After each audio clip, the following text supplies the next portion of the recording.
अस्सलामु अलैकुम वरहमतुल्लाहि वबरकातुह। औलाद की परवरिश के सिलसिले में आज मुझे आप लोगों से बात करनी है। औलाद के सिलसिले में होता क्या है कि हम लोग औलाद से बहुत ज़्यादा बेपरवाह हो जाते हैं, जिसकी बुनियाद पर हमारी औलाद फिर नाफरमान बन जाती है। बचपने में हम अपनी औलाद की परवरिश अच्छे तरीके से नहीं कर पाते, जिसका बाद में हमें नताइज भुगतने पड़ते हैं और उसके असरात हम उस वक्त में ना देखने के बाद में फ्यूचर में उसके हालात और उसके तमाम की तमाम सूरत हाल से हम अच्छी तरह फिर वाकिफ़ हो जाते हैं कि हमने क्या किया और आज हमारे बच्चे क्या करने जा रहे हैं। फिर बाद में ये दिलों के अंदर बात पैदा होती है कि हमारी औलाद नाफरमान हो गई, अब हम क्या करें, उसके लिए क्या तरीक़ा इख्तियार करें। ये एक बहुत बड़ा इशू बन जाता है बाद में जाने के बाद में। इसलिए ज़रूरी मैं समझता हूँ कि औलाद की परवरिश जो की जाए वो बिल्कुल बचपने से की जाए, अव्वल रोज़ से की जाए। जानना चाहिए ये अमर बहुत ही ख्याल रखने के काबिल भी है, क्योंकि बचपन में जो आदत अगर अच्छी है तो बड़े बच्चे होने के बाद में भी आदत अच्छी रहती है और अगर बचपने में आदत बुरी है तो फिर वो लंबी उम्र भी अगर हो जाए ना तो फिर भी वही बुरी आदतें बच्चों के अंदर रहती हैं, वो जल्दी से ख़त्म नहीं होती। इसलिए ज़रूरी है कि जब हम अपने बच्चों की परवरिश करें तो अच्छे तरीके से परवरिश करें। होता क्या है, जब हमारे बच्चे पैदा होते हैं हमारे, तो उस वक्त के अंदर जब छोटा सा बच्चा होता है तो माएँ उनको दूध पिला रही होती हैं। यहाँ दूध में बच्चे को लगा रखा है, बिस्मिल्लाह से शुरू नहीं करती, हाथ में मोबाइल होता है या टीवी होता है उसमें देखती रहती हैं। वहाँ मुगन्नियाँ, नाचने वाली, डांस करने वाली ख़वातीन डांस करती रहती हैं। और यहाँ हमारी माँ और बहनें बच्चे को जब दूध पिलाती हैं तो उस बच्चे के ऊपर कोई गौर व फिक्र ही नहीं देती कि वे बच्चे को दूध पिलाए, नहीं कम से कम ये फ़िलहाल ना किया जाए।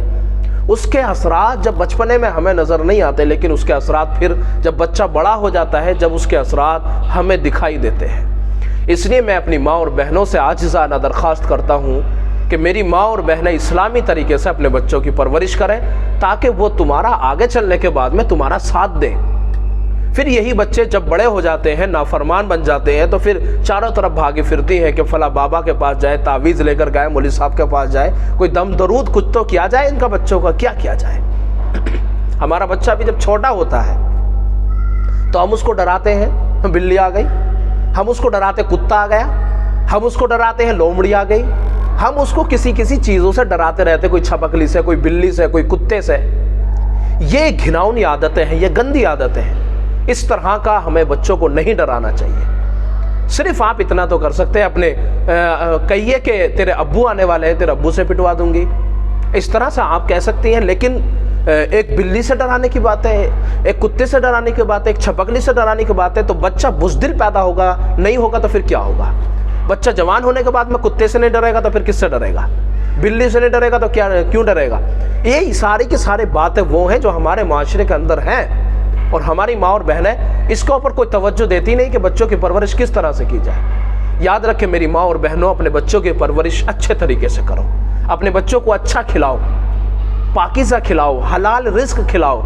दूध जब पिलाओ उनको तो अपने दूध पिलाने से पहले बिस्मिल्लाहिर्रहमानिर्रहीम पढ़ लो, फिर उसके बाद में बच्चे को दूध पिलाओ। इसके असरात आप बच्चे के ऊपर देखेंगे, इसके बच्चे के असरात आप देखेंगे कि इस बच्चे के ऊपर इस दूध जो हमने बिस्मिल्लाह पढ़कर के दूध बच्चे को पिलाया है, इसके असरात ये कि हमारा बच्चा नेक है, दीनदार है। जब हमारा बच्चा नेक होता है, दीनदार होता है, तो वालिदैन के दिलों को ठंडक पहुंचती है। इसलिए तो कुरान करीम ने एक हमें दुआ सिखाई है, रब्बना हब लना मिन अज़वाजिना व ज़ुर्रियातिना क़ुर्रता अयुनिन वजअलना लिलमुत्तक़ीना इमामा। इसमें दुआ के लिए कहा अल्लाह ताला ने, अल्लाह तबारक व तआला ने कहा है कि अपने रब से दुआ मांगो, रब्बना हब लना मिन अज़वाजिना व ज़ुर्रियातिना, मेरी औलाद, मेरी बीवी, मेरे बच्चों को अल्लाह मेरी आंखों की ठंडक बना दे। ये सब क्यों कहा है? ये इसलिए ताकि हमारे बच्चे अगर नेक होंगे तो फिर दुनिया की ज़िंदगी में और आखिरत की ज़िंदगी में हमें सुकून मिलेगा, राहत मिलेगा। लेकिन आज हमारा माशरा देख लीजिए, आज हमारा छोटा सा बच्चा होता है, उसे जो है अंग्रेज़ों का लिबास पहनाने की कोशिश की जाती है, उसके बाल अजीब अजीब बनाए जाते हैं। हमारी छोटी सी बच्ची होती है, उसकी परवरिश गलत तरीके से की जाती है, उसको आधे आधे से कपड़े पहना दिए जाते हैं, बच्चों के छोटे छोटे से कपड़े पहना दिए जाते हैं। हकीकत बात यह है, मस्जिद के अंदर जब बच्चे पढ़ने के लिए आते हैं तो वो नेकर में भी आ जाते हैं, बनियान में भी आ जाते हैं। अफसोस होता है मुझे तो बच्चों को देख के। اور یہ یاد رکھیں ان بچوں کو دیکھنے کے بعد میں پتہ چلتا ہے ان کے والدین کیسے ہیں۔ اگر تمہیں والدین کو پہچاننا ہے تو ان کے بچے کے اوپر غور و فکر کر لو۔ ہم نے بڑے بڑے علماء کو دیکھا ہے، اپنے اساتذہ کو دیکھا، علماء کو ہم نے دیکھا کہ بچوں کو دیکھنے کے بعد میں وہ اس بات کا پتہ لگا لیا کرتے تھے کہ ان کے والدین کیسے ہیں۔ اس لیے میرے بھائیوں، اپنے گھروں کے اندر حکم کرو، میری ماں اور بہنوں اپنے بچوں کی تربیت اچھے سے کرو۔ اگر آپ نے ان کی حق تلفی کی، بچوں کی تربیت اچھے سے نہ کی، تو کل قیامت کے دن اللہ تبارک و تعالیٰ آپ سے پوچھے گا، معلوم کرے گا۔ اس لیے کہ ماں کی جو گود ہے وہ بچے کا سب سے بڑا اور سب سے پہلا مدرسہ ہے۔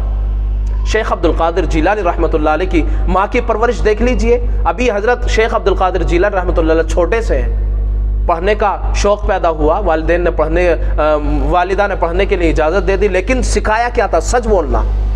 ڈاکوؤں نے پکڑ لیا، کہا تیرے پاس کچھ ہے؟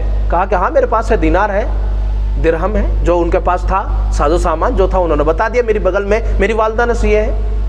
کہا کہ تم سچ بول رہے ہو؟ کہا کہ میری والدہ نے کہا کہ سچ بولنا، جھوٹ نہ بولنا۔ وہ تمام کے تمام چور ایمان کے اندر داخل ہوئے، پکے سچے مسلمان بنے۔ یہ سچ بولنے کا نتیجہ آج ہمارے بچوں کو دیکھ لیجئے، ہم ہمیشہ جھوٹ سکھاتے ہیں انہیں۔ ان کی تربیت میں شامل کریں میری ماں اور بہنوں، ان کی تربیت میں شامل کرو، ان سے جو وعدہ کرو پورا کرو۔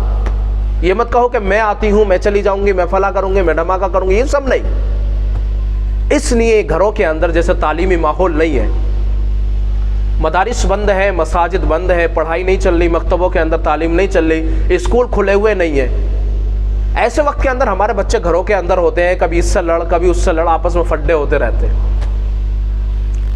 آپس میں ایک دوسرے سے لڑتے رہتے ہیں۔ بہترین موقع ہے ہمیں اپنے بچوں کے ساتھ وقت گزارنے کا، وقت بتانے کا۔ اس لیے اپنے بچوں کی اچھے سے تربیت کریں، دیکھ بھال کریں، دیکھیں ان کے دوست کون ہیں، چاہے لڑکی ہو چاہے لڑکے ہوں، ان کے دوست دیکھیں کون ہیں۔ اگر ان کے دیندار دوست ہیں تو دوستی بہتر ہے، اور اگر دیندار دوست نہیں ہے تو دوستی ہرگز قابل اعتماد نہیں ہے، ہرگز قابل ایسی نہیں ہے جس کا احترام کیا جائے، جس کو بحال رکھا جائے، بلکہ اس دوستی کے اوپر تو شیطان کی مہر لگی ہوئی ہے۔ اس لیے اپنے بچوں کی پرورش اچھے سے کریں۔ انشاءاللہ کچھ باتیں میں نے بیان کی، اب باقی انشاءاللہ میں کچھ اور باتیں آپ کے سامنے بیان کرنا چاہتا ہوں جو میرے دل کا درد ہے، جو میں نے بچوں کے اندر دیکھا ہے، والدین کی طرف سے جو بچوں کے سلسلے میں کوتاہیاں ہیں جو میں نے دیکھی ہے، میں نے اپنے دل کا درد آپ لوگوں کے سامنے شیئر کیا ہے۔ امید کرتا ہوں کہ میری ماں اور بہنیں اس بات کو اچھے سے سوچیں گے، غور و فکر کریں گے، اور یہ بات دل پہ لیتے ہوئے اپنے بچوں کی اچھے طریقے سے پرورش کریں گی۔ السلام علیکم ورحمۃ اللہ وبرکاتہ۔